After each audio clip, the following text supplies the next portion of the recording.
Ang Pilipinas ngayon.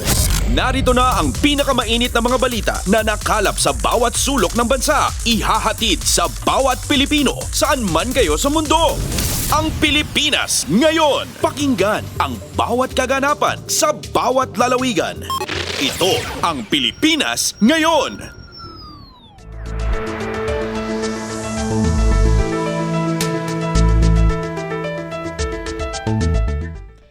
Magandang araw po sa ating mga tagapakinig. Welcome po ulit sa ating programang Ang Pilipinas Ngayon.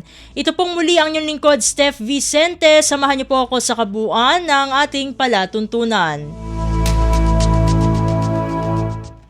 Tulad ng dati, mapakikinggan po ang ulat ng ating mga kapatid na himpilan sa probinsya, ang ating mga segmentong balitang negosyo at kalakalan, balitang sports at balitang artista, maging ang ilan sa mga pangunahing balita mula dito sa ating bansa.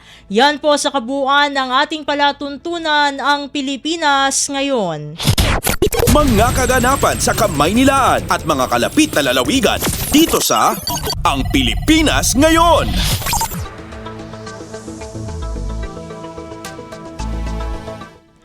Bago po tayo magtungo sa ating balitaan ay makiki-update po muna tayo sa ating Department of Agriculture o DA dahil inaprubahan na po ng Food and Drug Administration o FDA ang commercial use ng kauna-unahang bird flu vaccine dito sa ating bansa, dito sa Pilipinas.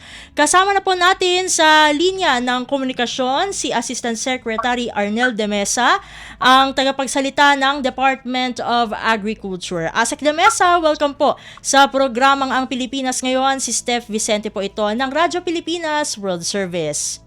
Hi Steph, magandang hapon. Magandang hapon po sa lahat ng taga-subaybay. Asek, maraming salamat po sa pagpapaunlak sa aming imbitasyon na makasama po namin kayo dito sa ating programa. Nabanggit ko nga po kanina na inaprubahan na po ng FDA ang commercial use ng kauna-unahang bird flu vaccine dito sa Pilipinas.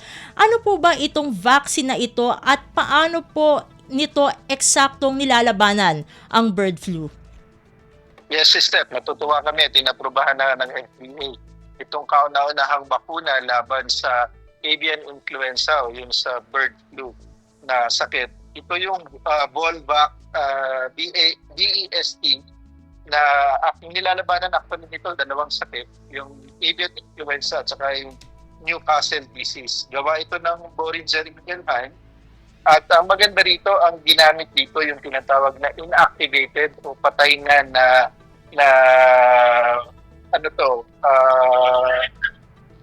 na virus, kaya hindi na makakapagdulot o makakapagkalat ng virus. Mas ligtas ito kaysa doon sa live vaccines dahil wala itong panganib na nagdulot ng sakit. Asek, bakit po mahalaga na makasecure po o maaprubahan yung commercial use nitong nabanggit na bird flu vaccine at paano po ba ito magiging isang game changer sa sektor ng agrikultura dito sa ating bansa? Kasi Steph, mahalaga itong bakuna dahil nagbibigay ito ng dagdag na proteksyon laban doon sa dalawang sakit, sa AI at sa Newcastle disease na nagdudulot ng malaking problema sa ating poultry industry. Kasama na rito yung layers at pwedeng makapagdulot ng pagbabanta sa ating food security. Isa pang magalagang aspeto nito, ito kasing avian influenza, zoonotic disease ito kasi. Sa zoonotic na sakit, ibig sabihin, pwede itong makahawa sa tao. Kaya katuwang din natin dito yung DOH. Sa pamamagitan ng pagbabakuna, mas na napapalakas ng ating ahensya, katuwang ang mga magsasaka, yung kakayahan ng ating mga poultry layer farms na lalo pang kasi sila ngayon yung malakas yung contribution sa ating GDP sa sektor ng agrikultura. Kaya malaking bagay kapag nakokontrol natin yung sakit sa pamamagitan ng bakuna at nakumpit na biosecurity, mas masisigurado natin yung patuloy na paglago ng poultry subsector sa ating bansa. Ito naman po, Asek, kasi yung commercial use po, yung Eto naman po, ASEC, ulitin ko lamang po. Naaprubahan na po yung commercial use nga po nitong nabanggit na bird flu vaccine. Paano po ba yung magiging distribution ng bakunang ito? At syempre, dahil commercial use nga po ito, ay paano po makaka-access ang mga nasa poultry sector sa bakunang ito? Yun, dahil commercially available na to, madali nang mabili ngayon itong bakuna sa mga vaccine manufacturer o distributor. Kabisado naman ito ng mga poultry and layer farms kung saan sila makakabili. Tapos, ito kasi, hindi mandatory, hindi pa per se ng gobyerno, pero of course, alam nila kung gaano ka-importante itong bakuna paglaban nga ng sakit kasi mataas ang mortality pag tinamaan ng avian influenza. So meron tayong dalawang klase ng i-group natin, yung mga lugar. Ito yung tinatawag natin na protective emergency vaccination para doon sa mga areas na merong high or moderate risk ng avian influenza. Meron naman tayong tinatawag na preventive o prophylactic vaccination. Ito naman yung lugar na kung saan ay marami yung population ng mga manok at malaki yung kanilang major economic contribution dito sa larangan. Ito naman po, bukod sa pag-secure ng naturang bakuna, ano-ano pa po, para sa kaalaman lang po ng ating mga taga-subaybay, ano-ano pa po yung mga hakbang o measures na ginagawa ng DA upang malabanan ang bird flu? Una na rito, maliban dito sa bakuna, yung pagpapa-implement natin ng mahigpit na biosecurity para kasi kailangan tandem yun. Hindi lang yung bakuna, ang pinaka-importante dito yung biosecurity para maiwasan yung paglaganap ng sakit ng outbreak kung meron man. At kung meron na talagang outbreak, patuloy yung ginagawa natin na pagkakaling para masigurado rin na hindi na kakalat pa yung sakit. And of course, katuwang nga natin dito yung DOH, USP, and DNRS sa LGUs, yung tinatawag natin na One Health approach. Kasi nga zoonotic itong avian influenza, kaya pinakailangan katuwang natin itong mga ahensya na ito para, anong tawag natin dito, single government approach tayo o One Health approach yung tawag natin dyan. Whole of government approach. At bago ko po kayo pakawalan, ASEC, final message na lamang po para sa ating mga taga-subaybay sa ating programang Ang Pilipinas Ngayon. Muli, Steph, maraming salamat sa pagkakataon na makasama kayo ngayong hapon. At muli po, ito po yung kauna-unahang bird flu vaccine sa Pilipinas ay isa pong napakahalagang hakbang para sa proteksyon ng ating poultry industry at sa kabuuan, of course, ng ating buong food security. Nagbibigay din po ito ng dagdag na laban sa sakit na Newcastle disease. Kaya po napakaganda nitong bakuna na ito. At hinihikayat po natin ang ating mga pamahalaan, mga poultry and layer farm owners na makipag-ugnayan po agad sa ating kagawaran, lalo na po sa Bureau of Animal Industry para po sa mga susunod na hakbang. Muli po, magandang hapon at maraming salamat. And with that, maraming salamat pong muli, ASEC de Mesa, for gracing our program. Sa ulitin po, mabuhay po kayo. Salamat po.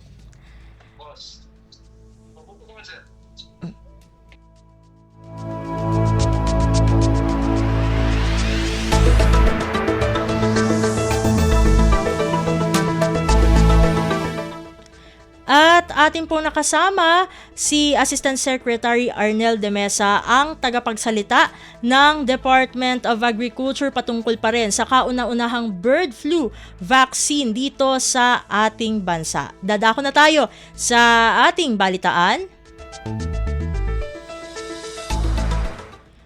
Sa mahalagang balita, magiging abala si Pangulong Ferdinand R. Marcos Jr. sa susunod na buwan upang palakasin pa ang balikatan ng Pilipinas sa mga foreign counterpart nito. Sa pulong balitaan sa Palasyo ng Malacanang, kinumpirma ni Communications Undersecretary at Palace Press Officer Attorney Claire Castro ang pagbiyahe ng Pangulo sa Cambodia sa September 7 hanggang September 9, 2025 para sa isang state visit. Ito na ang ikalawang beses na tutungtong ang Pangulo sa Cambodia mula noong taong 2022 matapos ganapin sa Phnom Penh ang ika-40 at 41 ASEAN Summit. Kinumpirma rin ng opisyal ang nakatakdang pagdalo ni Pangulong Marcos sa United Nations General Assembly o UNGA sa Setyembre rin. Ang high-level general debate na dinadaluhan ng pinakamatataas na leader ng iba't ibang bansa ay nakatakda sa September 23 hanggang September 27. Ito rin ang ikalawang beses na dadalo ang Pangulo sa UNGA kung saan pangunahing paksa ang pagsusulong ng pandaigdigang kapayapaan at seguridad. Kumpleto, detalyadong balitaan, di papahuli sa mahahalagang kaganapan. Kamustahin ang inang bayan, ang Pilipinas ngayon. Samantala, Malacanang tiniyak na isa sa publiko ang mga politikong dawit sa malawakang anomalya sa flood control projects. Ang detalye ng balita ihahatid sa atin ni Alvin Baltazar. Ginaransya ng Malacanang na hindi magtatapos sa mga contractors at mga taga-DPWH ang paglalantad sa pagkakakilanlan ng mga dawit sa maanomalyang flood control projects. Ang pagtiyak ay ginawa ni PCO Undersecretary Attorney Claire Castro sa gitna ng anyag commitment ni Pangulong Ferdinand R. Marcos Jr. na tapusin ang malawakang irregularidad sa nasabing proyekto bago matapos ang kanyang termino. Nang matanong kung mapapangalanan ba ang mga posibleng dawit na politiko gaya ng congressman o senador, tugon dito ni Jose Castro ay definitely o sigurado. Sinabi ni Castro na walang sisinuhin, walang malapit sa puso at walang kaalyado sa hakbang ng Pangulo na mapapanagot ang mga sangkot sa irregularidad. Pagbibigay diin ng PCO official kung sino man ang mga dawit sa flood control project anomaly ay sasampahan ng asunto. Pakinggan natin si PCO Undersecretary Attorney Claire Castro. Walang sisinuhin, walang malapit sa puso, walang kaalyado kung sino man ang involved dito, sasampahan ng kaso. Mula sa Palasyo ng Malacanang para sa Bagong Pilipinas, Alvin Baltazar, Radyo Pilipinas, Radyo Publiko. Pasada ng mga balita mula sa Pilipinas para sa mga Pilipino saan man sa mundo. Ang Pilipinas ngayon. Sa iba pang mga ulat, nagsisilbing hudyat ang pag-imbestiga ng Office of the President sa mga flood control project para kumilos rin ang mga kinaukulang tanggapan ng pamahalaan at maging bahagi sa pagbabantay ng gobyerno kontra korupsyon. Pahayag ito ni Communications Undersecretary at Palace Press Officer Attorney Claire Castro nang tanungin kung kailan inaasahang masasampahan ng kaso ang mga nasa likod ng flood control projects upang makapaglabas na rin ng hold departure order laban sa mga magtatangkang umalis ng bansa. Sa pulong balitaan sa Palasyo ng Malacanang, maraming nakikita ang pamahalaan na mayroong mga mamahaling sasakyan. Ani Castro, ang Bureau of Customs o BOC dapat masuri kung bayad ba sa mga kinakailangang buwis ang mga ito sa mga lokal na pamahalaan. Kung nakikita na ang mga kontratista ay mayroong hawak na malaking proyekto at malaki ang kinikita, dapat silipin kung naaayon ito sa mayor's permit at iba pang permit na binabayaran sa LGUs. Nariyan na rin aniya ang Commission on Audit o COA at Bureau of Internal Revenue o BIR upang bantayan ang mga ginagastos ng gobyerno sa mga proyektong ito. Kumpleto, detalyadong balitaan, di papahuli sa mahahalagang kaganapan. Kamustahin ang inang bayan, ang Pilipinas ngayon. Samantala, accreditation for sales scheme sa mga papasok na contractor sa mga government project binunyag ni Senador Ping Lacson. Ang kabaulat ihahatid sa atin ni Nympha Asuncion. Isiniwalat ni Senador Ping Lacson ang pagkakaroon ng tinawag niyang Accreditation for Sales Scheme sa Philippine Contractors Accreditation Board o PICAB. Sa interpellation ni Senate Minority Leader Tito Soto sa naging privilege speech ni Lacson tungkol sa mga kalokohan sa flood control projects. Natanong kasi ni Soto kung paanong nagkakaroon ng accreditation ang mga questionabling kontraktor. Dito na ibinahagi ni Lacson ang impormasyon na natatanggap niya na tila nahahaluan na ng katiwalian ang PICAB na nagre-resulta sa pagkakaroon nga nitong accreditation for sale. Paliwanag ng senador, base sa pahayag ng mga nakausap niyang private contractors ay inaalok sila na magbayad ng mula 2 million pesos. Kapalit nito ay wala na silang iisipin sa paglalakad ng mga dokumento at iba pang requirements sa pagkakaroon ng accreditation para makalahok sa mga proyekto ng pamahalaan. Ang PICAB ay isang attached agency ng DTI at isa sa mga implementing boards ng Construction Industry Authority of the Philippines. Kaugnay nito, ipapatawag ang mga opisyal ng PICAB sa susunod na magiging pagdinig ng Senate Blue Ribbon Committee para sagutin ang issue. Mula Senado, para sa Bagong Pilipinas, Ninfa Asuncion, Radyo Pilipinas, Radyo Publiko. Kumpleto, detalyadong balitaan, di papahuli sa mahahalagang kaganapan. Kamustahin ang inang bayan, ang Pilipinas ngayon. Sa iba pang mga balita, 2 pang substandard na proyektong ininspeksyon ni Pangulong Ferdinand R. Marcos Jr. sa Bulacan nakapaloob sa National Expenditure Proposal ng Department of Public Works and Highways o DPWH. Ang detalye ng balita ihahatid naman sa atin ni Kathleen Forbes. Nakapaloob sa National Expenditure Program at hindi insertion ng Kongreso. Ito ang pamilinang ni House Infrastructure Committee Co-Chair Terry Ridon kauni sa 2 substandard na proyekto in-spesyal kamakailan ng Pangulong Ferdinand R. Marcos Jr. sa Bulacan. Batay sa dokumento, ang 96.4 meter rehabilitation of river protection structure sa Bulusan, Panlibik, Bulacan na ipinatupad ng DPWH First District Engineering Office at St. Timothy Construction Corporation ay nakapaloob anya sa Duterte Administration 2022 at 2022 General Appropriations Act. Ngunit na sa February 2023 lamang nakompleto, habang ang 77.19 meter flood mitigation structure sa Barangay Frances, Panlibik, Bulacan, kung saan ang contractor ay ang Wawaw Builders, ay nakabaloon naman sa 2023 NEP at 2023 GAA. Batay pa sa ulat ng government media, kinakitaan na ang naturang mga proyekto ng concrete deterioration at loose cables at wires. Para sa Bagong Pilipinas, Kathleen Forbes, Radyo Pilipinas, Radyo Publiko. Kumpleto, detalyadong balitaan, di papahuli sa mahahalagang kaganapan. Kamustahin ang inang bayan, ang Pilipinas ngayon. Samantala, tinatamasa pa rin ni Public Works and Highway Secretary Manuel Bonoan ang tiwala ni Pangulong Ferdinand R. Marcos Jr. sa kabila ng mga natutuklasang anomalya sa flood control project sa iba't ibang lugar sa bansa. Ito ang kinumpirma ni Communications Undersecretary at Palace Press Officer Attorney Claire Castro sa gitna ng mga panawagan na palitan na sa pwesto ang kalihim.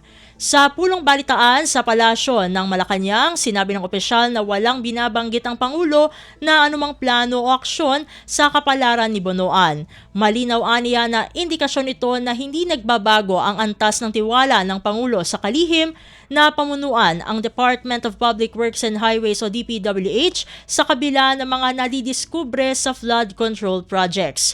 Kaugnay naman sa lumutang na impormasyon na mayroong nanligaw kay dating DPWH Secretary Rogelio Singson na bumalik sa pwesto, wala naman nang ibinigay na detalye ang opisyal.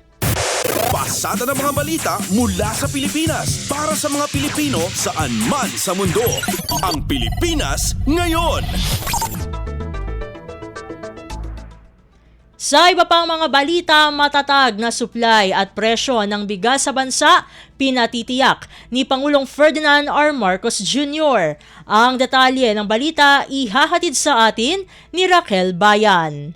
Maglalabas ng nasa 1.2 million bags o 100,000 metric tons ng local rice ang Department of Agriculture sa pamamagitan ng auction ngayong linggo. Ito ay kay Communications Undersecretary Claire Castro ay alinsunod sa direktiba ni Pangulong Ferdinand Marcos Jr. na pagtibayin pa ang food security sa Pilipinas. Sa press briefing sa Malacanang, sinabi ng opisyal na layunin ng auction na paluwagin ang mga bodega upang makapag-imbak pa ng karagdagang supply ng bigas. Anya inaasang aabot sa 25 hanggang 28 pesos per kilo ang floor price ng bigas depende sa edad nito. Sa kabila nito, maaari anyang i-release ang 100,000 tons ng bigas upang palawakin rin ang 20 bigas. Meron na program ng Marcos Administration na makakatulong sa pagbabantay sa presyo ng bigas sa merkado. Sabi pa ng opisyal, mahigpit ang ginagawang monitoring ng DA sa presyo ng bigas laban sa mga posibleng manamantala dito.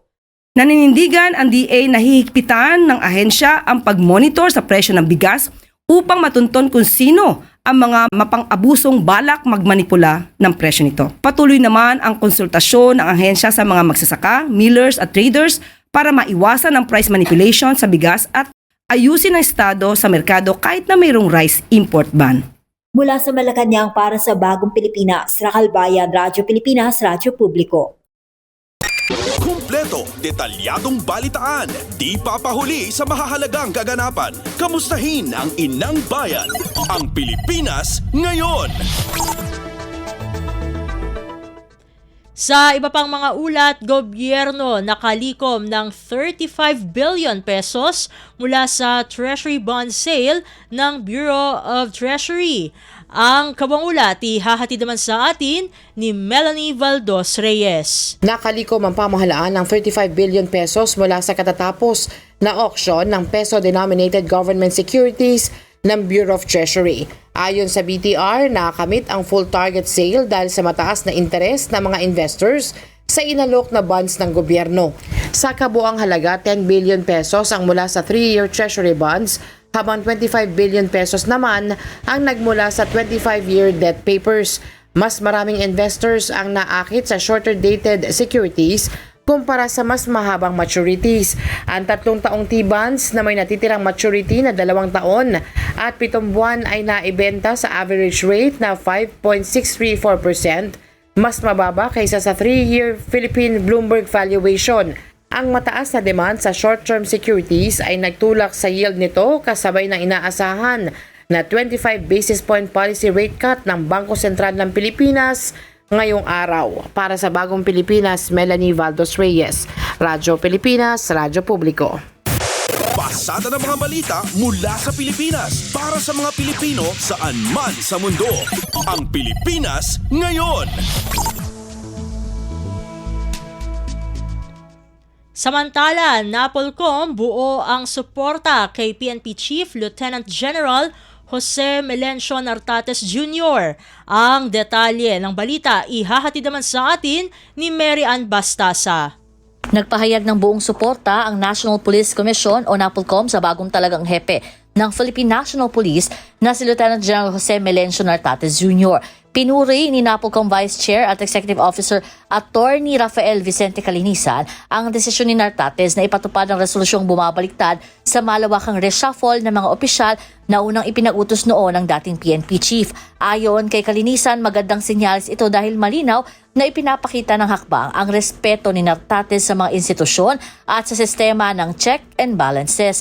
Welcome din sa Napolcom ang naging hakbang ni Nartates na i-relieve sa pwesto si Police Brigadier General Jean Fajardo bilang PNP spokesperson na nakadetalye sa Directorate for Comptrollership. Ito si Mary Ann Bastasa para sa Bagong Pilipinas, Radyo Publiko. Kumpleto, detalyadong balitaan, di papahuli sa mahahalagang kaganapan. Kamustahin ang inang bayan, ang Pilipinas ngayon. Sa iba pang mga ulat, 16,000 karagdagang puwersa ng Philippine National Police o PNP ipakakalat para sa BARM parliamentary elections. Yan ay ayon mismo kay PNP Chief Lieutenant General Jose Melencio Nartates Jr. Ang kabuang ulat ihahatid naman sa atin ni Dayan Lear. Nasa 16,000 na karagdagang puwersa ng Philippine National Police o PNP ang idedeploy sa Bangsamoro Autonomous Region in Muslim Mindanao o BARM parliamentary elections. Sa pulong balitaan sa Campo Crame, sinabi ni PNP Acting Chief Lieutenant General Jose Melencio Nartates Jr. na tuloy ang BARM parliamentary elections kung saan tiniyak ng liderato ng PNP na ligtas at patas ang mangyayaring halalan. Pinag-aaralan na rin ng PRO BARM maging ang mga threat groups at kung ano ang mga banta na posibleng magdulot ng abala sa mapayapang BARM parliamentary elections. Kabilang dito ang mga communist terrorist groups, local terrorist groups at private army groups. Nabatid na sa mga nakalipas na eleksyon ay napag-aralan na rin ng PNP kung ano ang mga grupo at sino-sino ang mga naghahasik ng kaguluhan sa mga partikular na lugar. Ayon kay Nartates, kabilang siya sa mga nagmonitor at sumubaybay para masiguro ang kaayusan sa nakalipas na eleksyon. Posible namang madagdagan pa ang idedeploy ng mga pulis kung kakailanganin at saka ito irerekomenda ng PNP sa Commission on Elections. Mula sa Campo Crame para sa Bagong Pilipinas, Dayan Lear, Radyo Pilipinas, Radyo Publiko. Pasada ng mga balita mula sa Pilipinas para sa mga Pilipino saan man sa mundo. Ang Pilipinas ngayon. Samantala, Pilipinas, isinusulong ang outcome-based tracking sa ASEAN anti-trafficking efforts. Ang detalye ng balita ihahatid sa atin ni Ray Ferrer. Muling pinagtibay ng Department of the Interior and Local Government ang pangako ng Pilipinas na labanan ang human trafficking sa ASEAN region. Bilang nangungunang ahensya para sa ASEAN Senior Official Meeting on Transnational Crime Philippines, binigyang diin ng DILG ang kahalagahan ng paggamit ng monitoring, evaluation, reporting at learning o MERL framework. Ito'y upang sukatin hindi lamang ang mga aktibidad kundi ang aktual na resulta at epekto ng mga hakbang laban sa trafficking. Ayon kay DILG Assistant Secretary Lilian De Leon, ang direksyong ito ay ganap na nakaayon sa ASEAN Convention Against Trafficking in Persons, especially women and children, upang matulungan ang mga stakeholder ng ASEAN na ilapat ang sistema ng MERL ng epektibo. Inorganisa kamakailan ng SOMTC Philippines ang first ASEAN workshop on monitoring and reporting ng MERL framework. Nagsanay ng mga opisyal ang workshop mula sa ASEAN member states at sectoral bodies sa data harmonization, reporting tools at coordinated na pagpapatupad ng ASEAN Multi-Sectoral Work Plan Against Trafficking in Persons 2023-2028. Hinimok ni De Leon ang mga kasosyo sa ASEAN na panatilihin ang momentum at palalimin ang kooperasyon. Para sa Bagong Pilipinas, Ray Ferrer, Radyo Pilipinas, Radyo Publiko. Kumpleto, detalyadong balitaan, di papahuli sa mahahalagang kaganapan. Kamustahin ang inang bayan, ang Pilipinas ngayon.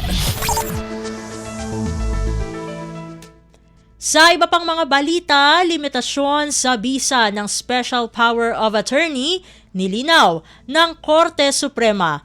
Ang kabangulat ihahatid sa atin ni Lawrence Tanhoco. Idineklara ng Korte Suprema na otomatikong nagtatapos ang bisa ng isang Special Power of Attorney o SPA kapag namatay na ang taong nagbigay nito. Sa desisyong isinulat ni Associate Justice Henry Jean Paulinting, sinabi ng 3rd Division ng SC na anumang kilos ng agent matapos ang kamatayan ng principal ay walang bisa maliban kung pasok sa limitadong exemptions ng batas. Kaugnay ito sa kaso ni Jessica Uberas at San Miguel Food Incorporated matapos gamitin ni Jessica noong 2003 ang SPA ng kanyang yumaong ama para isanla ang ari-arian. Gate ng SC, tapos na ang bisa ng SPA ng pumanaw ang ama noong 1998. Gayunman, kinilala ng korte na balido ang sinagawang mortgage at foreclosure pero limitado lamang ito sa bahagi ng ari-arian na pag-aari ni Jessica bilang co-owner. Muling iginit ng SC, kapag namatay ang principal, otomatiko magwawakas ang kapangyarihan ng SPA o yung may hawak ng SPA. Mula pa rin dito sa lungsod ng Maynila para sa Bagong Pilipinas, Lawrence Tanhoco ng Radyo Pilipinas, Radyo Publiko. Pasada ng mga balita mula sa Pilipinas para sa mga Pilipino saan man sa mundo. Ang Pilipinas ngayon. Samantala, mga Filipina filmmaker ibibida ng Film Development Council of the Philippines o FDCP sa pagdiriwang ng Philippine Film Industry Month 2025 sa Setyembre. Ang detalye ng balita ihahatid sa atin ni Mary Rose Rosero ng Radyo Magazine. Ngayong Setyembre, ibibida ng Film Development Council of the Philippines o FDCP ang mga kababaihang humubog, nanguna at nagpabago sa ating pagdating sa larangan ng pelikula para sa pagdiriwang ng Philippine Film Industry Month. Itinatampok ng PFIM 2025 ang mga tanyag ng mga Pilipina na nagpakita ng galing pagdating sa kasaysayan ng Philippine cinema. Muling itinatampok din ng FDCP ang sinikabataan, pelikula ng bayan at iba pang mga pagkilala ng bagong paraan upang tamasahin ang pinakamahusay na pelikulang Pilipino anumang oras saan man sa bansa. Bibigyang pagkilala rin ang mga babaeng nagpabago sa sinehan sa Pilipinas mula sa kanilang panahon at nagbukas ng mga pinto para sa mga nais magpatuloy ng kanilang mga nasimulan. Kabilang sina Lee Briones Mayli, Raquel Villavicencio, Gina Alhar, Olivia Lamasan at Malu Santos. Bubuksan ang pagdiriwang sa isang pelikulang itinatampok ang dalawa sa pinaka-nagdingning na pangalan pagdating sa pelikula ang Star for All Season na si Vilma Santos at ang pambansang alagad ng sining para sa pelikula na si Nora Honor. Mula sa Radyo Magazine para sa Bagong Pilipinas, ito si Mary Rose Rosero, Radyo Pilipinas, Radyo Publiko.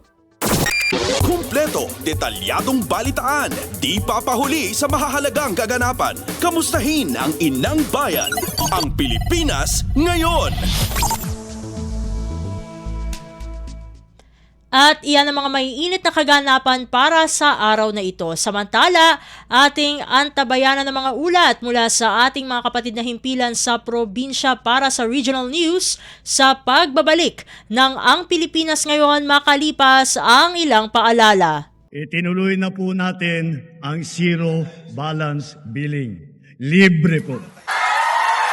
Ibig sabihin, ang serbisyo sa basic accommodation sa ating mga DOH na ospital, wala nang babayaran ang pasyente. Ang dami pong challenge, hindi po namin alam kung saan namin kukunin, ganon, nag-iisip kung paano namin mababayaran. Siyempre po, masayang masaya, super saya po dahil na zero billing po kami. Opo, malaking po talaga, malaking tulong po. Mabilis lang din po. Bayad na ang bill ninyo. Uulitin ko, wala nang kailangan bayaran ng pasyente basta sa DOH Hospital dahil bayad na po ang bill ninyo. Naiyak ako kasi sobrang saya. Maraming salamat po, Mr. President Bongbong Marcos Jr. Hindi kami nagkamali ng taong hinalal. Mas pinadali na ang government transactions sa tulong ng eGovPH Super App. Pwedeng-pwede mo nang magawa ang lahat ng ito. I-download ang eGov app sa iyong smartphone o tablet mula sa App Store o Google Play Store. Pagkatapos, ilagay ang iyong mobile number at i-authenticate gamit ang one-time PIN o OTP para marehistro ang iyong account. Saka ilagay ang iyong mga pangunahing impormasyon at kumpletuhin ang facial recognition technology para sa verifikasyon ng iyong pagkakakilanlan. Para sa mas mabilis at mas maayos na serbisyong panggobyerno, gamitin na ang eGovPH Super App. Balita mula sa lalawigan sa bawat rehiyon ng ating bayan. Dito sa Ang Pilipinas Ngayon. Nagbabalik na po ang ating programang Ang Pilipinas Ngayon at narito na po ang bugso ng ating mga regional news. Dumako muna tayo sa Luzon. Philippine Coconut Authority tiniyak ang pagpapalakas ng industriya ng niyog sa rehiyon Ilocos. Mga naputol na coconut trees tiniyak na mapapalitan. Ang kawang ulat ihahatid sa atin ni Jude Pitpitan mula sa Lawag. Inpakamoti Philippine Coconut Authority asaan akananya gis issue ti opisina dapti permit tukat para kanagiti puon tinyog. Adalatang amin ti proseso masurot iti palang putad kanagito gaputa kalikagom testado apro ti hiranda ito nga industriya iti pagilyan. No pay kasa kinunani Project Development Officer 3 Paul Adrian Batas agbalina na pang tada ito iti biag wenno sa nikwa aplikaran metan dagiti maseknan ti permit tapno maputad daytoy adagos. Malaksi iti deta, ada dagiti nadadaal, gapo iti didigra, insekto kanda dumapay. Impasigurado ni batas ano man pa ipalubos da maputed dagitoy insigida daytoy masukatan. Mali po dito siyudad Dilawag, Jude Pitpitan para iti Radyo Pilipinas World Service. Balita mula sa lalawigan sa bawat rehiyon ng ating bayan. Dito sa Ang Pilipinas Ngayon. Inyong napakinggan ang ulat ni Jude Pitpitan mula sa Lawag. Puntahan naman natin ang Agoo, Special Notice of Compliance para sa Local Public Transport Route Plan naipagkaloob sa bayan ng Santo Tomas, La Union. Narito si Glenda Sarak para sa balita. Si papanakal nga inawat ti lokal gobyerno ti Santo Tomas, La Union iti panangidaulo ni Mayor Severino Carbonell ti Special Notice of Compliance para iti Local Public Transport Road Plan wenno LPTRP daytoy iti tawan 2025 agingga 2029. Naangay ti awarding ceremony nga indaulwan ni LTFRB Region 1 Regional Director Cristal Sibayan ken Attorney Mark Anthony Espinilla, Acting Chief Transport Development Officer ti ahensya. Bayat ang nakipasat digiti raduma a konsehal ti munisipyo. Ito mensahe ni Sibayan, binigbig na ti strategic accessibility ti Santo Tomas ken ti connectivity daytoy kadagiti kabangibang nga ili. Kinunana ababa ni ti LPTRP kat mapabilag ti Santo Tomas ti connection daytoy tapno mas organisado ken mas komportable ti serbisyo iti transportasyon. Maitunos ti LPTRP ti panggap ti Public Transport Modernization Program amay sa kadagiti kang runana programa ti DOTR ken ti LTFRB. Manipod Agoo, La Union, Glenda Bakungan Sarak para iti Radyo Pilipinas World Service. Balita mula sa lalawigan sa bawat rehiyon ng ating bayan. Dito sa Ang Pilipinas Ngayon. Inyong napakinggan ang ulat ni Glenda Sarak mula sa Agoo. Dakoy naman natin ang rehiyon ng Kabisayaan. Sexual and Representative Health and Rights o SRHR rollout isinagawa ng COPE Eastern Visayas katuwang ang SK Council. 80 kabataan sa lungsod ng Borongan dumalo. Ang detalye ng balita ihahatid sa atin ni Soka Beria mula sa Borongan. Maabutin 80 ihapin mga batan-on nga tikang hinunum nga mga barangay syudad han Borongan na nagpartisiparan gindumarang nga Sexual and Reproductive Health and Rights o SRHR rollout han Center for Empowerment and Development o COPE in Eastern Visayas kabakyangan barangay Suhutan Sangguniang Kabataan Council nagimbuhat sa Suhutan Covered Court ang syudad han naglabayng adlaw. Apunan mga topiko gintalakay na sabing rollout ang may kalabutan ng anatomy and physiology, puberty, healthy sexual development, socio, sexual orientation and gender identity and expression, sexual diseases, reproduction and responsibilities, saik, online sexual abuse and exploitation of children, ug ang voluntaryo nga libreng HIV testing kundin mga batan ang liwat and facilitators ang ginagidhan ko. Gindumar ini nga rollout ay laraman down to zero step up the fight against sexual exploitation of children nga proyekto nga gimpapatumanan ko pa syudad ng Borongan ag gimpupunduhan ng Terrace de Somes, TDH, Netherlands. Tikang syudad ng Borongan Soka Beria, Radyo Pilipinas World Service. Balita mula sa lalawigan sa bawat rehiyon ng ating bayan. Dito sa Ang Pilipinas Ngayon. Inyong napakinggan ang ulat ni Soka Beria mula sa Borongan. Dumako naman tayo sa Sogod. Mass vaccination at animal health mission isinagawa sa bayan ng Limasawa, Southern Leyte. Narito ang ulat mula kay Jevic Epiz.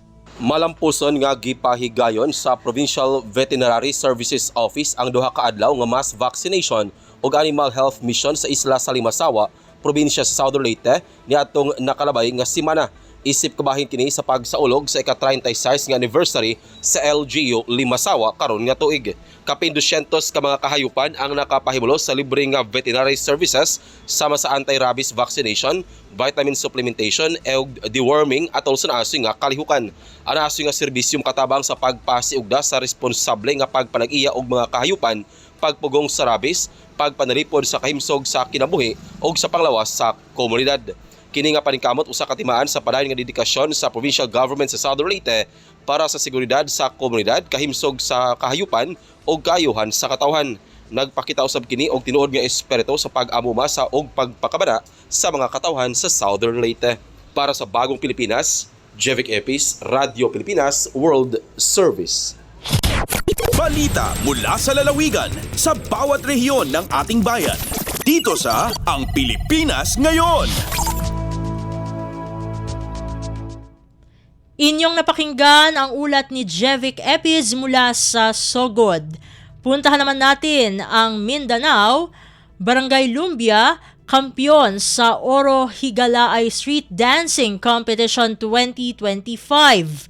Ang kawangulat, ihahatid naman sa atin ni Ryan Carbon mula sa Cagayan de Oro.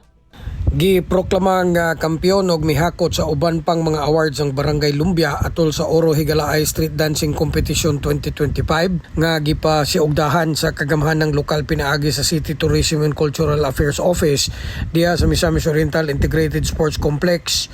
Nasakmit sa Lumbia ang kadaugan isip kampiyon sa Higalaay Dance Showdown nga adunay premyo nga mokabat 500,000 pesos ug kampiyon usab sa street dancing nga adunay premyo nga mokabat 50,000. Nakadawat usab kini og 20,000 pesos nga premyo sa matag special awards nga naangkon nga naglangkob sa Best in Choreography, Best in Production Design ug Best Storyline. Sa laing bahin nahimong first runner-up sa Higalaay Dance Showdown ang Barangay Lapasan ug modawat sa premyo nga mokabat sa 400,000 pesos. Samtang second runner-up usab ang Barangay Carmen ug naangkon ang premyo nga 300,000 pesos. Alang usab sa street dancing nahimong first runner-up ang Barangay Kauswagan ug modawat sa premyo nga 40,000 pesos ug second runner-up ang Barangay Carmen nga adunay pa premyo nga 30,000 pesos. Ang Higalaay Street Dancing Competition usa sa mga gikahinamang core events matag Higalaay Festival. Diin pinaagi sa kulturanhong pasundayag mahulagway ang tipik sa sugilanon, kasaysayan, pagtuo, panginabuhian ug kultura sa Cagayan de Oro. Gikan sa Cagayan de Oro, Ryan Carbon para sa Radyo Pilipinas World Service. Balita mula sa lalawigan sa bawat rehiyon ng ating bayan. Dito sa Ang Pilipinas Ngayon. Inyong napakinggan ang ulat ni Ryan Carbon. Sa Cagayan de Oro pa rin tayo, publiko hinikayat ng PhilHealth na i-avail ang yakap at gamot program ng ahensya.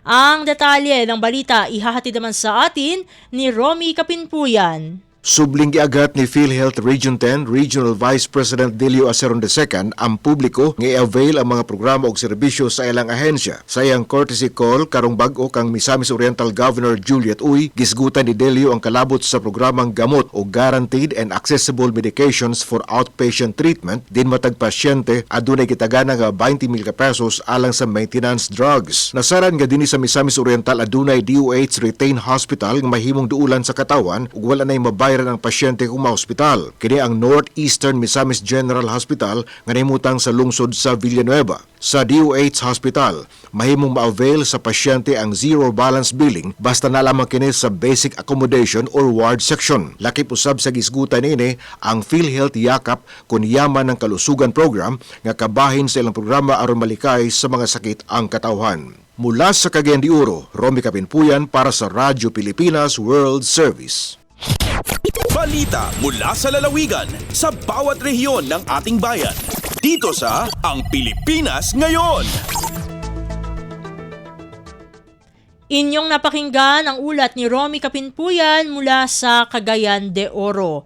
Puntahan naman natin ang Zamboanga, paglunsad ng gulayan sa bayan ng Department of Agriculture o DA Region Office 9 sa bayan ng Ipil sa Zamboanga, Sibugay, naging matagumpay.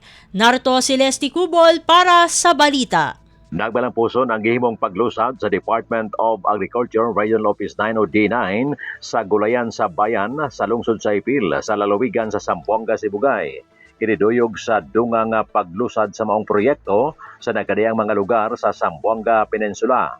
Mitambong sa GSB launching ang core group sa mga benepisyaryo kagilangkuban sa mga kababayenan, kabatanunan o senior citizens, kauban ang mga municipal agriculturist o ang mga agricultural extension worker. Ang GSB usa ka bagong programa sa DA ubo sa ilang High Value Crops Development Program nga nagtumong sa abundang produksyon ug supply sa pagkaon. Sa kasabutan nga gilagdaan tali sa leader sa core group, mayor og sa DA9, nalatid ang mga kaakuhan o gabuluhaton sa core group og sa LGU aron malahutay ang programa. Kinahanglan nga ang core group adunay luna nga katamnan sa mga utanon, labing gamay 200 metro kwadrado. Sa ilang abot, ibaligya ang 60% nini aron mokita ang grupo, yapod-apod sa mga miyembro ang 30% og ang 10% igahin alang sa community-based feeding program. Sa GSB, usa lamang ka core group ang mamahimong makadawat matag munisipyo sa tulo ka probinsya sa Zamboanga Peninsula. Gikan diri sa Radyo Pilipinas Zamboanga, kini Celeste Cubol para sa Radyo Pilipinas World Service. Balita mula sa lalawigan sa bawat rehiyon ng ating bayan. Dito sa Ang Pilipinas Ngayon. Inyong napakinggan ang ulat ni Leslie Cubol mula sa Zamboanga. Dumako naman tayo sa Butuan. 2.1 milyong pisong halaga ng livestock project itinurn over ng Department of Agriculture o DA Caraga sa Mainit Upland Agriculture Cooperative. Ang detalye ng balita ihahatid naman sa atin ni Dayanara Hake. Malampuson nga gitunol sa Department of Agriculture o DA Caraga, pinaagi sa livestock program ang kantidad nga 2.1 million pesos nga proyekto ilawom sa Livestock Economic Enterprise Development o LEAD program sa Mainit Upland Agriculture Cooperative o MUACO sa Mainit Surigao del Norte adlong Martes, Agosto 26, 2025. Ang maong proyekto gilangkuban sa 1,000 ka manok, feeds, drugs, biologics o housing. Tumong niini nga proyekto nga mapataas ang produksyon sa itlog sa nasangpit nga lugar ug sa ingon mulambo ang panginabuhian sa mga mag-uuma. Ang turnover ceremony gipangunahan ni Livestock Focal Person Ramon Ato, representante sa lokal nga panggamhanan ug mga miyembro sa MUACO. Gikan sa Radyo Pilipinas Butuan, Dayanara Hake para sa Radyo Pilipinas World Service. Balita mula sa lalawigan sa bawat rehiyon ng ating bayan. Dito sa Ang Pilipinas Ngayon. Inyong napakinggan ang ulat ni Dayanara Hake mula sa Butuan. Puntahan naman natin ang Iligan. Department of Trade and Industry o DTI nanawagan ng mas malakas na suporta sa micro, small, and medium enterprises o MSMEs. Ang kabuang ulat ihahatid naman sa atin ni Sharif Timhar Habib Majid.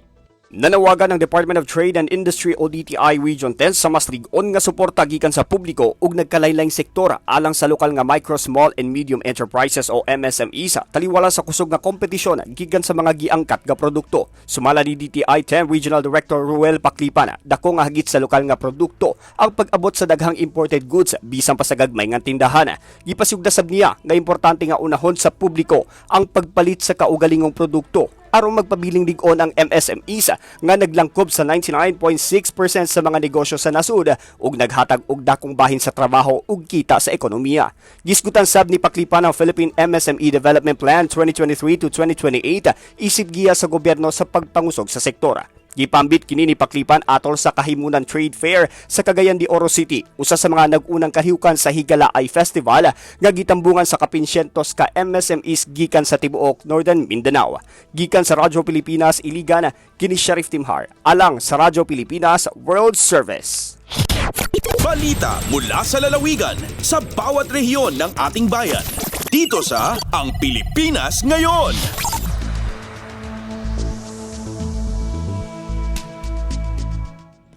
Inyong napakinggan ang ulat ni Sharif Timhar Habib Majid mula sa Iligan. Dito na nagtatapos ang ating regional news. Dadako na tayo sa ating mga segmento. Sa pagbabalik ng Ang Pilipinas Ngayon, amin pong ihahatid sa inyo ang segmentong Balitang Negosyo at Kalakalan sa pamagitan ng ating kasamang si Bea Gaza de Guzman, makalipas ang ilang paalala. Sa ASEAN, iisa ang laban pagdating sa kalusugan. Kaya't ang banta sa isa ay banta sa buong riyon. Ito ang diwa ng One Region, One Health. Alam niyo ba, noong kasagsagan ng pandemya, nagpadala ng tulong ang mga kapitbansa ng mga PPE, test kits at kaalaman. Dahil sa koordinadong aksyon ng riyon, mabilis at maayos itong naiparating sa mga nangangailangan. Nagkaroon ng online training, palitan ng datos at sabayang aksyon. Bawat bansa alam ang susunod na hakbang kahit magkakaiba ng hamon. Nagkaisa rin ang mga scientists at health workers mula sa iba't ibang bansa. Nagtulungan sila sa pagbabahagi ng research, pagbuo ng solusyon at pagtuturo para mas mapabilis ang tugon. At hindi lang kalusugan ng tao ang mahalaga. Minsan, ang sakit ay nagmumula sa hayop o kapaligiran. Lahat naramdaman natin yung impact ng COVID sa ating day-to-day living. And sabi nga nila is yung COVID may have come from bats na tumalon sa ibang species and then eventually sa humans. So nagkaroon tayo ng ganung klaseng awareness na ang biodiversity loss, pag nangalaga tayo ng kalikasan natin, it can actually support our efforts to prevent in the long term yung mga zoonotic diseases or mga pandemic. Kaya mahalaga ang kabuuang pagtingin sa kalusugan ng tao, hayop at kalikasan o ang tinatawag na One Health. Isa itong pagtutulungang paraan para sabay-sabay mapangalagaan ang lahat ng ito, lalo na laban sa mga bagong sakit, resistensya sa gamot at epekto ng climate change. Dahil sa ASEAN, mas mabilis ang tulong, mas handa tayo at mas ligtas ang bawat isa sa riyon. One Region, One Health. Lagay ng ekonomiya, kalakalan, negosyo at iba pa. Atin ang alamin dito sa Ang Pilipinas Ngayon.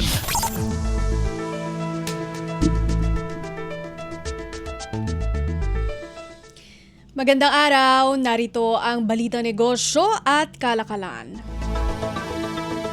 Maglalaan ang Land Bank of the Philippines o Land Bank ng 60 billion pesos sa Power Sector Assets and Liabilities Management Corporation o SAM upang suportahan ang reforma sa sektor ng enerhiya ng pamahalaan. Sa isang opisyal na pahayag, sinabi ng Land Bank na bahagi ang 60 billion pesos ng 100 billion pesos syndicated term loan facility na ibibigay sa SAM. Magmumula naman sa Development Bank of the Philippines o DBP ang natitira pang 40 billion pesos. Nagsisilbi ang Land Bank at DBP bilang joint lead arrangers para sa kasunduan. Ang Land Bank Trust Banking Group ang siyang facility at paying agent at ang Office of the Government Corporate Council o OGCC ang siya namang transaction counsel. Gagamitin ang kita ng pasilidad upang madagdagan ang working capital requirement ng SAM, i-refinance ang existing liabilities at i-settle ang domestic contractual obligations. Makatutulong ang loan sa pagsasakatuparan ng SAM sa mandato nito sa ilalim ng Electric Power Industry Reform Act na kinabibilangan ng management, privatization at optimal liquidation ng natitirang assets at financial obligations ng National Power Corporation. Nilagdaan ang loan agreement ni SAM President at Chief Executive Officer o CEO Dennis Edward de la Serna, Land Bank President at CEO Lynette Ortiz at DBP President at CEO Michael De Jesus. Lagay ng ekonomiya, kalakalan, negosyo at iba pa. Atin ang alamin dito sa Ang Pilipinas Ngayon. Simula ngayong araw, Agosto 28, mayroon ng bagong format na pag-aanunsyo ng monetary policy decisions ayon sa Bangko Sentral ng Pilipinas o BSP. Sa isang abiso, sinabi ng BSP na sa ilalim ng bagong format, mag-i-issue ito ng pahayag hinggil sa monetary policy stance ito sa pamamagitan ng kanilang website at official X account o ang dating Twitter, alas 2:30 ng hapon. Bandang alas 3 naman ng hapon, magsasagawa ng press conference sa monetary policy decision na naka-livestream sa BSP official Facebook page. Magsisimula ang press conference sa pamamagitan ng mensahe ng BSP Governor hinggil sa monetary policy decision at susundan ito ng question and answer session sa media. Ayon sa Bangko Sentral, kabahagi ito ng layunin nilang palakasin ang transparency at public appreciation ng monetary policy actions. Lagay ng ekonomiya, kalakalan, negosyo at iba pa. Atin ang alamin dito sa Ang Pilipinas Ngayon. Umakyat sa 19% o 36.29 billion pesos sa unang half ng taon ang kabuuang healthcare benefits at claims na binayaran ng Health Maintenance Organizations o HMOs ayon sa Insurance Commission o IC.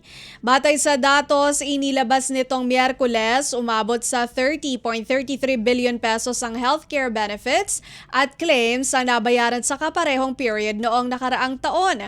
Tumaas naman sa 19.53% o 45.56 billion pesos ang kabuuang gastos o expenses kasama na ang income tax. Sa kabila ng pagtaas ng payout sa healthcare benefits, sinabi ng IC na patuloy ang HMO industry sa pagtala ng mas mataas na revenue. Sa unang half, umabot ang total revenue sa 47.3 billion pesos, mas mataas ito ng 21.3% mula sa 38.7 billion pesos ng nakaraang taon. Nakapagdala din ang kabuuang net income ng 131% na pagtaas o katumbas ng 1.47 billion pesos mula sa 636.6 million pesos sa kaparehong period noong nakaraang taon. Lagay ng ekonomiya, kalakalan, negosyo at iba pa. Atin ang alamin dito sa Ang Pilipinas Ngayon. Magsisimula ngayong taon ang konsultasyon sa episyenteng pagtatayo ng halos 7,300 electric vehicle o EV charging stations sa buong bansa hanggang taong 2028 ayon sa opisyal ng Department of Energy o DOE. Sa isang panayam sa sidelines ng pre-event press conference para sa ika-13 Philippine Electric Vehicle Summit sa Taguig City, ipinaliwanag ni DOE Energy Utilization Management Bureau Director 4 Patrick Aquino na hindi minamandato ng Electric Vehicle Industry Development Act o EVIDA ang pamahalaan na mag-alok ng subsidiya sa pribadong sektor upang magtayo ng charging stations. Dahil dito, anya, ang plano ay makipagtulungan sa mga stakeholder upang ayusin ang implementasyon. Sa kasalukuyan, mayroon ng halos 1,100 charging stations karamihan sa urban areas. Nasa halos 29,750 naman ang registered EVs nitong katapusan ng Hulyo ngayong taon. Ani Aquino, ang komersalisasyon ng charging stations ang mag-eengganyo sa pribadong sektor na magtayo ng pasilidad sa mga lugar kung saan malakas ang demand nito tulad na lamang sa mga gasoline stations at establishmento sa tabi ng expressway at urban areas. Sinabi ni Aquino na prioridad nila ang National Capital Region o NCR, Calabarzon, Central Luzon, Central Visayas at Negros Island Region na nakarehistro ng tumataas na EV sales. Dagdag ni Aquino, nakatanggap na sila ng komunikasyon mula sa private firm na nais magtayo ng 3,000 charging stations sa commercial areas at isa pang EV group na planong magtayo naman ng halos 1,000 charging stations sa susunod na 2 hanggang 3 taon. Ipinapakita sa datos ng DOE na 12% ng EV charging stations sa kasalukuyan ay naka-install sa NCR-based malls. Sa labas ng NCR, may 14 ng charging stations sa Cebu City, 7 sa Davao at hindi bababa sa isa sa Legazpi City, Naga at Sorsogon sa Bicol Region. Lagay ng ekonomiya, kalakalan, negosyo at iba pa. Atin ang alamin dito sa Ang Pilipinas Ngayon. Positibo ang pangunahing player sa electric vehicle industry sa malakas na registration sa 2025 at tinataya nitong aabot ito sa halos 35,000. Nitong buwan ng Hulyo lamang, lumampas na ang registration sa 29,000 units. Tumaas ito mula sa 24,000 na naitala sa kabuuan ng nakaraang taon. Sa datos ng Land Transportation Office o LTO, sinabi ni Electric Vehicle Association of the Philippines o EVA President Edmund Araga na umabot na sa 29,715 ang kabuuang registered EVs mula January July hanggang July ngayong taon. Nasa 28,353 ang mga bagong registration habang 1,362 naman ang nag-apply sa renewal. Kinokonsiderang dahilan nito, ani Araga, ang suporta ng pamahalaan sa paghikayat sa publiko na gumamit ng EVs sa halip na fuel-powered vehicles upang makabawas sa carbon emissions. Umaasa ito magtutugma ang polisiya ng ahensya ng pamahalaan at ng pribadong sektor upang lalo pang mapalakas ang sales at registration. Batay sa datos ng pamahalaan, nasa 3,880 units noong 2024 ang total sales ng four-wheeled EVs, mas mataas ng 1,028 sa nakaraang taon. Sa naturang bilang, 75% ng sales ang battery electric vehicles o BEVs, 23% ang hybrid electric vehicles o HEVs, at 2% ang plug-in hybrid vehicles o PHEVs. Sa 2 at 3-wheeled EVs, umabot ang total sales noong nakaraang taon sa 43,441 units. Mas mataas ng 172 sa nakaraang taon. Karamihan sa bilang na ito ang 93% na 2-wheeled EVs, halos 7% ang lower-powered 2-wheeled EVs at 0.28% naman ang 3-wheeled motor EVs. Lagay ng ekonomiya, kalakalan, negosyo at iba pa. Atin ang alamin dito sa Ang Pilipinas Ngayon. Pangwakas sa ating balita negosyo at kalakalan, as of August 28, 2025, narito na po ang palitan ng piso kontra sa ibang mga salapi. Ang United States dollar ay nasa 57 pesos 11 centavos, ang Japan yen 39 centavos, Singapore dollar 44 pesos 42 centavos, South Korea won 4 centavos, China yuan 7 pesos 99 centavos, Hong Kong dollar 7 pesos 34 centavos, United Kingdom pound 77 pesos 10 centavos, European Monetary Union euro 66 pesos 47 centavos, Canada dollar 41 pesos 41 centavos, at Saudi Arabia Rial, 15 pesos 22 centavos. Lagay ng ekonomiya, kalakalan, negosyo at iba pa. Atin ang alamin dito sa Ang Pilipinas Ngayon. At yan ang ating balita negosyo at kalakalan. Ito po si Bea Gaza de Guzman para sa Radyo Pilipinas World Service. Samahan niyo po si Leo Magpayo sa pagbabalik ng Ang Pilipinas Ngayon para sa balitang pampalakasan. Paano nga ba mag-register para magkaroon ng schedule sa Bagong Pilipinas Presidential Action Center? Narito ang mga dapat gawin. Gamit ang iyong mobile device, pumunta sa eGovPH app. Pwede itong i-download mula sa Apple App Store o sa Google Play Store. Gumawa ng account. Ilagay ang email address, valid mobile number, pagkatapos ay makakatanggap ka ng one-time code sa iyong email. Gamitin ang code sa eGov app para sa verification ng iyong account at ng mga impormasyong ibinigay. Congratulations! Meron ka ng eGovPH app account. Pwede mo na ma-access ang iba't ibang serbisyo ng gobyerno kabilang ang mga serbisyo sa Bagong Pilipinas Presidential Action Center.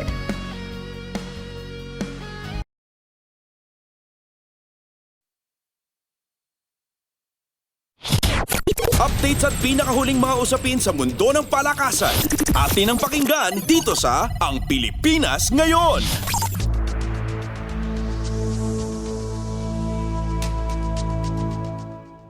At nagbabalik po ang ating programang Ang Pilipinas Ngayon. Samantala, narito naman po ang sports balita. Lumabas na si Filipina tennis star Alex Ayala sa 2025 US Open, pagkaraan ang 6-4 at 6-3 pagkatalo kay Cristina Bucsa ng Espanya sa second round na ginanap nitong Huwebes sa New York. Mabigat na resulta ito para sa world number 75 na si Ayala na nakagawa ng 21 unforced errors sa buong laban at nakuha lamang ang 3 sa kanyang 9 na pagkakataon sa breakpoints. Kahit natalo, nakaukit na sa kasaysayan ng torneo na tinalo ng 20 anyos na si Iyala si 14th seed Clara Tauson ng Denmark sa first round, 6-3, 2-6 at 7-6 para maging kauna-unahang Pilipino na nanalo ng singles match sa isang Grand Slam. Kamukha ng sa unang round laban kay Tauson, nakakuha ng suporta si Iyala mula sa mga Filipino fans na pinanood siya sa Court 7 sa USTA Billie Jean King National Tennis Center.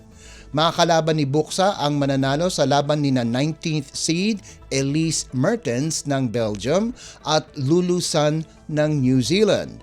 Ikalawa si Iyala mula Timog Silangang Asya na lumabas na ng torneo pagkaraang natalo si Indonesian qualifier Janice Chen kay dating US Open champion Emma Raducanu 6-2 at 6-1. Katulad ni Iyala, nakapagtala din ng makasaysayang record si Chen sa first round ng torneo kung saan tinalo niya ang 24th seed na Russian na si Veronika Kudermetova. Susunod na mga kalaban ni Raducanu ay ang magwawagi sa pagitan ni na 9th seed Elena Rybakina o Teresa Valentova sa third round. Updates at pinakahuling mga usapin sa mundo ng palakasan. Atin ang pakinggan dito sa Ang Pilipinas Ngayon.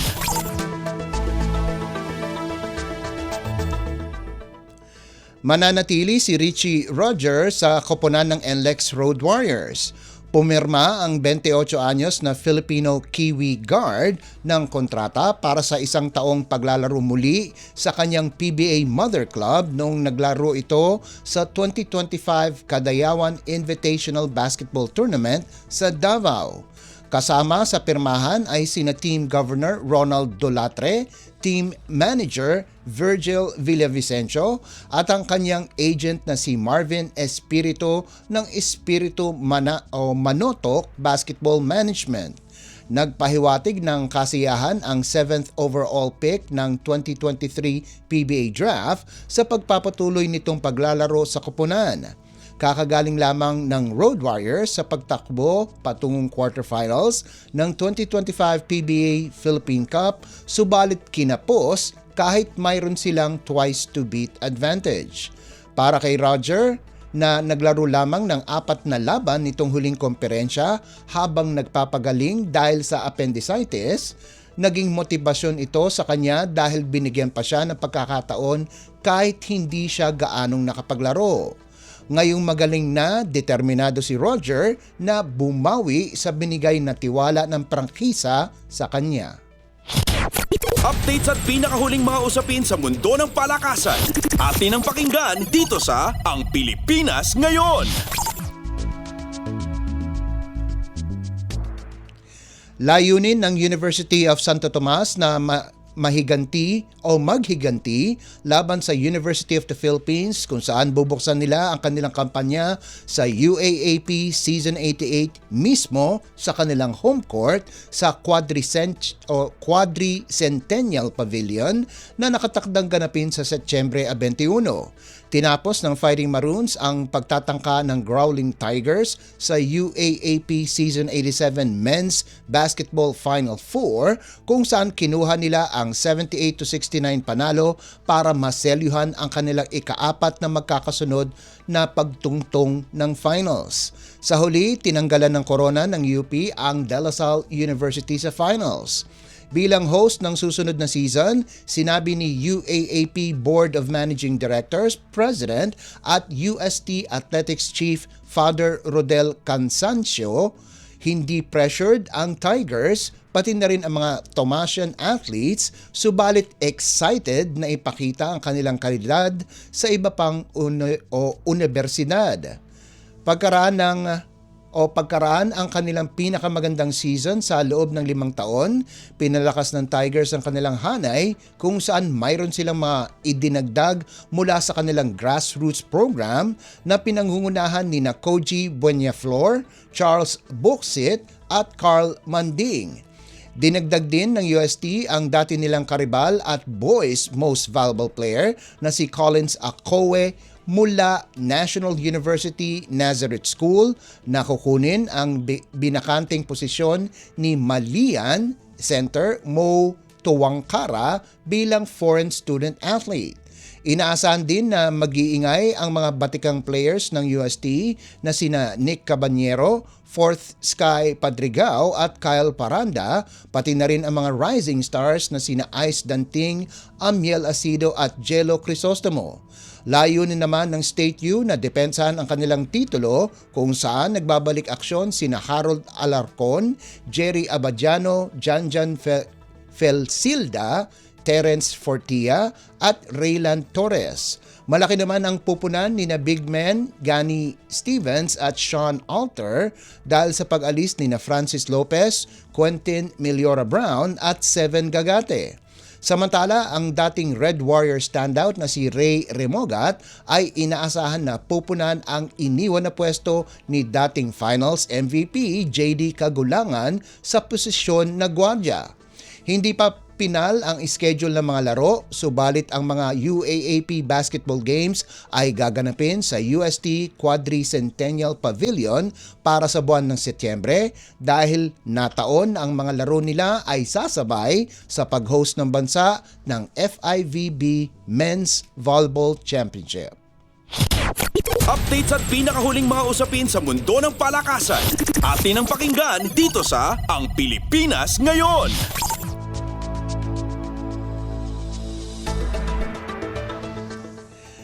At bilang pangwakas sa ating segmentong sports balita, inaasahan na titingin o kukuha ang Gilas Pilipinas ng mga players sa collegiate at amateur ranks para buuin ang kanilang lineup para sa 33rd Southeast Asian o SEA Games na gaganapin sa Thailand bago matapos ang taon. Dahil sa sabay na magaganap ang SEA Games sa PBA, Japan B-League at Korean Basketball League, ang mga miyembro ng national team kasama ang men's at women's basketball teams ay malamang kukuha ng mga player mula sa UAAP at NCAA. Subalit para kay UAAP Executive Director Attorney Rebo Sagisag, habang ang kanilang liga ay sumusuporta sa national teams ng bansa, ang desisyon para ipahiram ang mga player ay hindi manggagaling sa kanila. Sa ngayon, ang desisyon ay manggagaling mismo sa eskwelahan ng players, lalong-lalo na't ang torneo ng UAAP Men's at Women's Basketball ay sasabay din sa Continental Meet. Sina UAAP standouts Mason Amos at Kean Baclaan ng De La Salle University ang ilan sa mga pangalan na inaasahang sasama sa Gilas squad ni Coach Norman Black. Subalit sinabi ni Sagisag na ang availability ng players ay depende sa desisyon ng La Salle. Malaking tulong anya ang relasyon ng UAAP sa Samahang Basketball ng Pilipinas ng o SBP at ang kanilang Executive Director na si Erica D. Nakatandang gawin ang SEA Games mula Disyembre 9 hanggang 20 na inaasahan na sasabay sa mga huling linggo ng kompetisyon ng torneo ng UAAP Men's at Women's Basketball. Updates at pinakahuling mga usapin sa mundo ng palakasan. Atin ang pakinggan dito sa Ang Pilipinas Ngayon.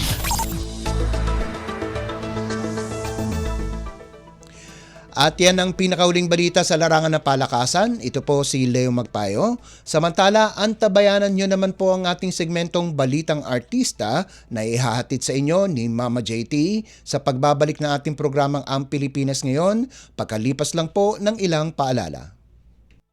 Alagang Amoso mula sa Associated Marine Officers and Seamen's Union of the Philippines. Hatid ay kaalaman tungkol sa mga serbisyo para sa ating mga seafarers. Tatalakay sa kanilang mga benepisyo at karapatan. Pag-uusapan ang kanilang kalagayan at ilalatag ang iba pang mahahalagang programa na bunga ng pagtutulungan ng pamahalaan at iba't ibang ahensya. Alagang Amoso. Kasama si Camille Simbulan tuwing Sabado dito sa Radyo Pilipinas World Service. Ang latest, ang hottest sa showbiz and entertainment. Heto na sa Ang Pilipinas Ngayon.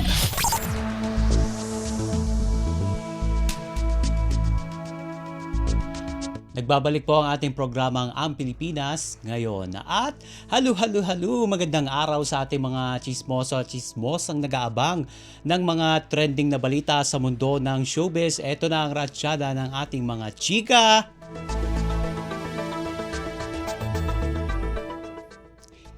Hiling na nga aktres na si Heaven Peralejo na makatrabaho si Bossing Vic Soto sa isang movie project. Inihayag ito ng aktres matapos na makasama niya ang original Eat Bulaga Dabarkads na TV host sa isang endorsement. Kasama na niya ngayon itong si Bossing Vic bilang endorser ng online gaming platform na siyang kauna-unahang celebrity ambassador nito.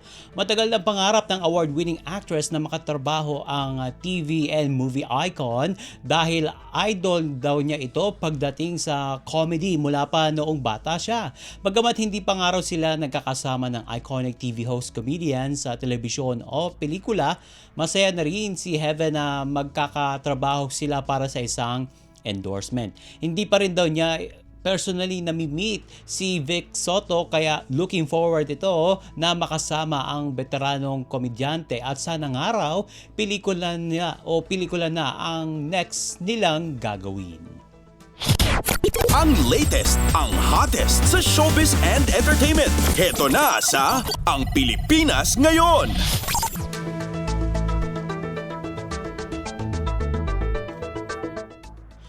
Mariing pinabulaanan ng aktres na si Yen Santos na nabuntis ito ni dating Ilocos Sur Governor Chavit Singson. Sa latest vlog ni Yen kasama si dating Ilocos Sur Governor Luis Chavit Singson, sabay nilang itinanggi ang mga matatagal ng chismis na may relasyon at anak sila ni Yen. Nabanggit niya roon na mas maganda kung gumawa siya ng content kasama si Chavit Singson para ito na mismo magsabi na sa buong universe na wala silang anak. At wala rin daw may bibigay na mensahe itong si ex-Governor Chavit sa kanyang bashers, lalo't sanay na itong makabasa at makarinig ng mga fake news tungkol sa kanya. Ika nga, chismis lang daw yon. At sa bandang huli ng vlog, natatawang nabanggit ni Chavit na nahirapan siya sa mga tanong ni Yen, lalo sa mga personal na aspeto ng kanyang buhay.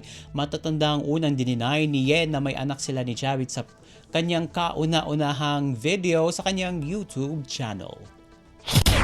Ang latest, ang hottest sa showbiz and entertainment. Heto na sa Ang Pilipinas Ngayon. Feeling honeymoon na ang relasyon ni Sue Ramirez at Dominic Roque kahit hindi pa sila ikinakasal. Sa guesting ni Sue sa online Visayan talk show na Kwan on One ni Melay Cantiveros, naging topic ang relasyon nila ni Dominic at dito inilarawan ng aktres ang kanyang love life na very blooming. Masaya raw si Sue dahil nararanasan niya ngayon ang kakaibang kaligayahang dulot ng pagmamahal daw ni Dominic at patuloy pa rin nilang kinikilala at dinidiskubre ang isa't isa. Natanong din si Sue kung ano ang mga natutunan niya sa kanyang past relationships na iniingatan niyang wag nang maulit sa relasyon nila ngayon ni Dom. Say ni Sue, I think every relationship is really a different experience and I'm the type of person na I live in the moment talaga. Ang past, I've accepted it totally na hindi ko na kailangang balikan o kuhanan pa ng aral. At dagdag pang katwiran ng dalaga, ngayon parang alam ko na ang gagawin. Parang masaya ko, parang alam ko na ang gagawin. Kung balik ka rin ng balik sa nakaraan, hindi ka rin makakausad. Ang latest, ang hottest sa showbiz and entertainment. Heto na sa Ang Pilipinas Ngayon. At sa uli natin, chika, for today, usap-usapan ngayon ang lagay ng relasyon ng aktres na si Julia Barreto at aktor na si Gerald Anderson. Napansin ng netizens na hindi na madalas nagbabahagi ng larawan ng dalawa sa kanilang social media accounts. Ayon sa talent manager na si OG Diaz, nabalitaan niya sa kanyang source na nasa cool-off stage ang dalawa. Subalit pinagdudahan ni OG ang balitang nakarating sa kanya dahil paanya ang dalawa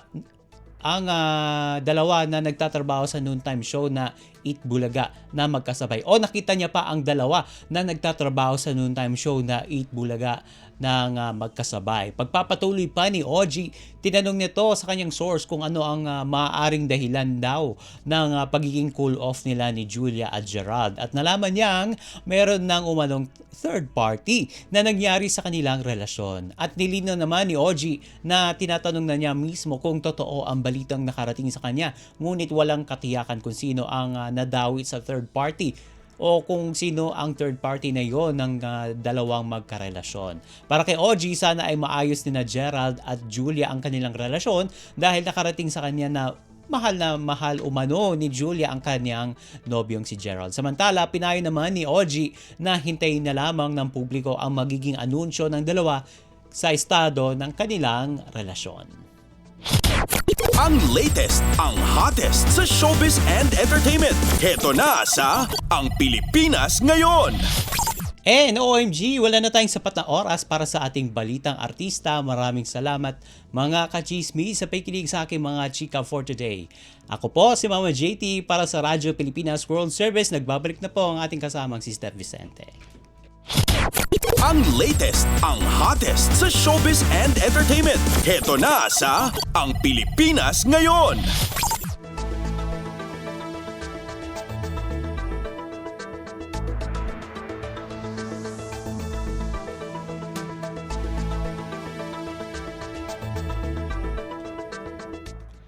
At inyo pong napakinggan ang ating segmentong Balitang Artista. Yan po ang naging kabuuan ng ating programa para sa araw na ito. Samantala, magpapasalamat na tayo sa ating mga nakasama sa studio na sina Milo Jonella, Susan Aison, Hiro Lucero, Justin Osias at Anthony Pimentel.